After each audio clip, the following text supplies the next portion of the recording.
Hello and welcome to Pineapple Talk. I'm Leah, the founder and president of Pineapple Support, a charity set up in 2018 for people working in the adult performance industry. We offer a support tech service provided by trained volunteers and an online therapy service staffed by qualified counsellors, psychologists and psychotherapists. Hi, and I'm Shelley, a psychotherapist who's been involved in Pineapple Support since its conception. If you'd like to find out more information on Pineapple Support, you can visit the website pineapplesupport.org. So, this session is our third part of a four-part series focusing on anxiety. All of our guests have careers in the adult industry and have personal experiences in coping with anxiety. So we're really keen to hear their thoughts and views. So in this session, we're going to be talking to Brad, who is on the Pineapple Support Board. He's also a 20-year veteran of the adult industry, whose award-winning company, Mojo Host, is the trusted web host of choice for tens of thousands of adult websites. He's very active in the community and a frequent speaker at industry conferences, and takes pride in inspiring adult entrepreneurs and being an ethical voice of reason in the community. Oh, I'm gushing. Thank you so much for having me on your show. That's what a nice intro. So how are you doing? Lovely to see you. I am doing well. All things considered. I've tried to stay, ever since this whole COVID fiasco this year, I've just tried to stay super busy. So I find that helps me keep my head in a good place with staying positive and productive in the absence of lots of social activity. So should we start by discussing your experiences with anxiety? Sure.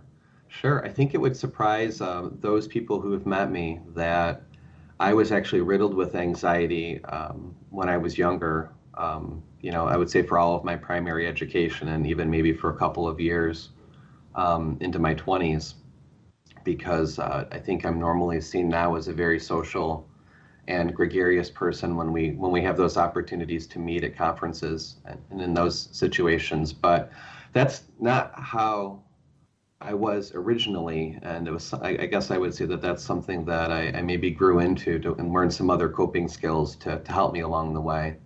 I was always very anxious, and for me, mostly it was social anxiety. So the fear of being in larger groups of people and having a spotlight or attention paid to me in front of a group would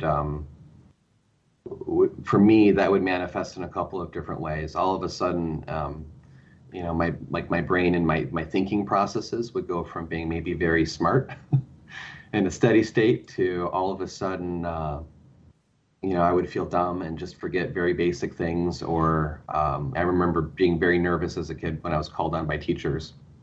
I even in high school, I joined the debate team, and I didn't do it because I was necessarily good at arguing. Actually, I did it for all of the opposite reasons. I did it because I was horribly afraid of speaking in front of people, and I would say I was probably the worst person on the entire debate team.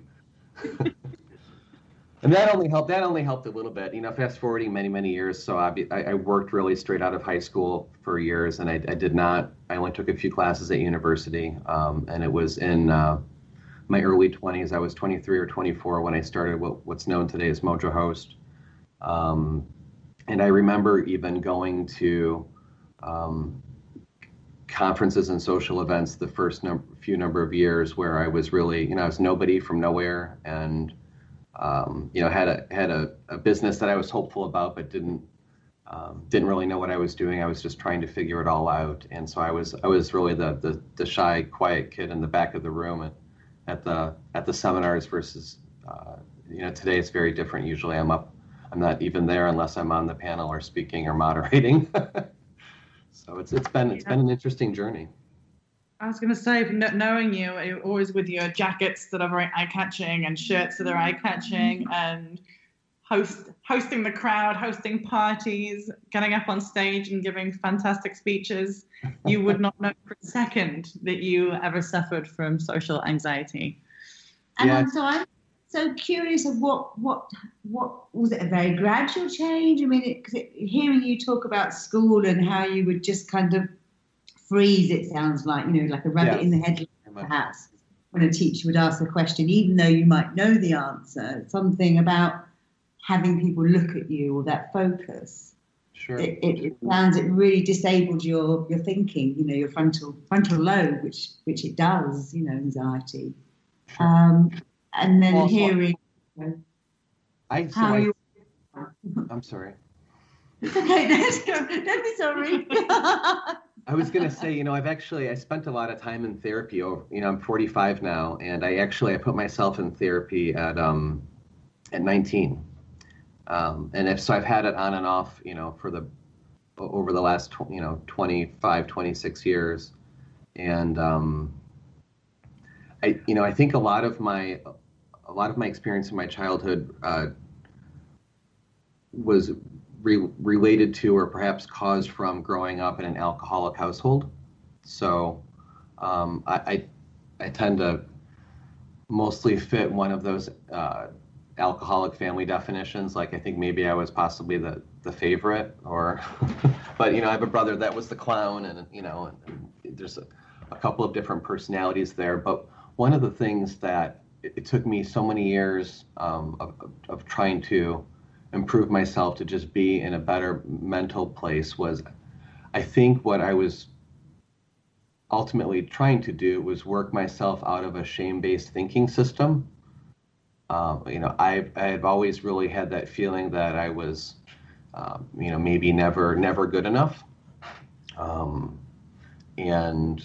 a lot of times, the things that I've done in my life, that I wouldn't say that I regret the negative choices that I've made, because I think in some of those moments we really learn the most about ourselves. And, I even say, having been sort of a depressive person, that having some lower lows in my life has helped me to appreciate, the good moments and the happier things along the way.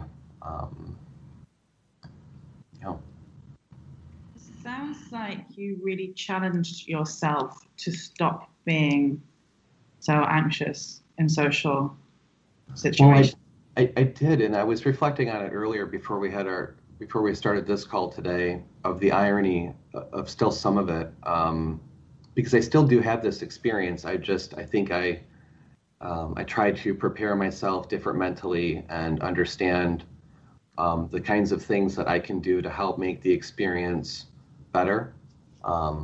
Like, for example, I know that oftentimes when I have a social event, like if I'm speaking or I'm moderating, that I feel a real deep responsibility to be very good at it, because I need to do that to respect the people that have asked me to do it, and so that I can hopefully give some good value to the people that are listening. But I find, for example, that if I have like one of those engagements where I'm doing that I prefer to have that earlier in the day or in the morning, because then I don't spend all day sort of preoccupied thinking about it. Or if it is in fact going to be like, later in the day or late afternoon, I won't set my other expectations too high, so that way for other things that I'm doing beforehand, so that I can really try to stay in a very relaxed state. Because one thing that I know, and usually when I'm in front of people, is that I usually find my place, and it's often after tripping up or saying something silly or getting off to a bad start, and then I'm like, it's okay. Then if I can get in the zone to talk about something that I'm passionate about, or I'm knowledgeable about, or just get through that initial moment of push through the door on being nervous, to just get those first few sentences or first few thoughts out, then I'm usually better off for it.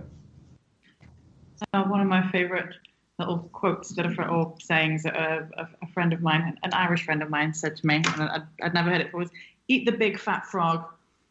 And apparently, Mark Twain, he said, if you wake up, if you know that this day you have to eat a frog, just make sure it's the first thing you do that day, because otherwise you're going to be thinking about the fact you've got to eat a frog all day. And if you've got to eat 2 frogs, eat the fat one first. I would tend to agree with that. I remember, right. So one of the highlights in my experience that stands out as absolutely the most professionally embarrassing moment, and there have been many, but this one was special, was I was honored one year at the LAL Expo in Cali, Colombia, AJ had asked me to be one of the hosts for what was essentially the first ever Latin American porn award show. And so it was myself and their very large porn star, Esperanza Gomez, and then also Alex Lecomte. Both of them. So she only speaks Spanish. Alex, of course, speaks many languages, and then of course I only speak English.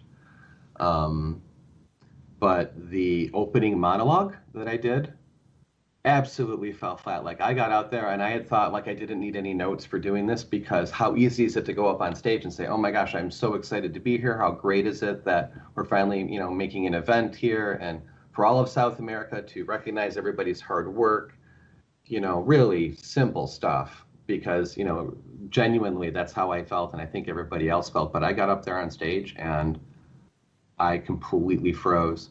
And it wasn't just like a few seconds, it was a better part of a minute. So it was one of the longest minutes of my life. So I tried to recover from that, and we ended up I think having a good event. But one of the things that I think has helped me in business, even professionally, and maybe even to be more successful, one of the things that I think I've kind of hugged onto with when meeting people and having experiences is I find that when I get really authentic, or I share maybe deeply or personally, and often I find myself I'm doing it quicker than most people. Most people don't really open up as fast as I do, but usually that ends up being a more enjoyable experience for me, and I find that there's a really awesome result. I feel really connected to a lot of people all over the world, and I think having a good sense of humility about myself and all of my flaws, and then talking about it has helped me here and there through some of these different experiences. Do you feel that instance going back where you did freeze on the stage, but you got over it? No one was harmed. That, do you know what I mean? That awful thing, like, oh God, this could happen. Actually, she say it did happen, but has that actually helped, because you survived it, and everything was fine, and Yeah. I'm curious whether that event is kind of like, if it's helpful, if you ever go back to it and go, look, I've done that, everything was fine in the end. Yeah. I think that's very much the case. I mean, at some point up there on stage, and I remember, I think I was even stubborn for a moment, like maybe they were going to do something else in the production to try to remedy that situation. And I think I don't remember exactly, and it's probably recorded somewhere, somewhere sitting on a server, I'm sure it's some recording of all of this, but I seem to remember having a moment where I just said, no, I got this, just, and then, kind of pick myself up. And after something like that happens, there's where that there's really, it can go no worse. It could get no worse. There's a sense of levity, because like I just ate the biggest frog I'd ever seen in my entire life in front of 800 people for this very, very fancy event. That Expo is a big show. That's yeah. I mean, I know the parties, certainly the after award show party, because I didn't go to the award show, is huge. There's thousands of people there. Yeah, absolutely. It's a beautiful, beautiful event, and so impressive that, and they've gotten better at doing that expo every year, but very impressive how completely professional it is. And I'll tell you what, one of the things I would say that's impressed me the most, and I've been to conferences in every country that they've ever been thrown in around the world for our industry, is that at that exposition in Colombia, where there's literally over the course of the 3 to 4 days, 2,000 or 3,000 attendees, they show up to the seminars and they fill those rooms, and they are standing room only, and they are attentive and asking questions and taking notes, because I don't know, I think that there's just a very high level of respect. I think that they all take their business seriously, and it's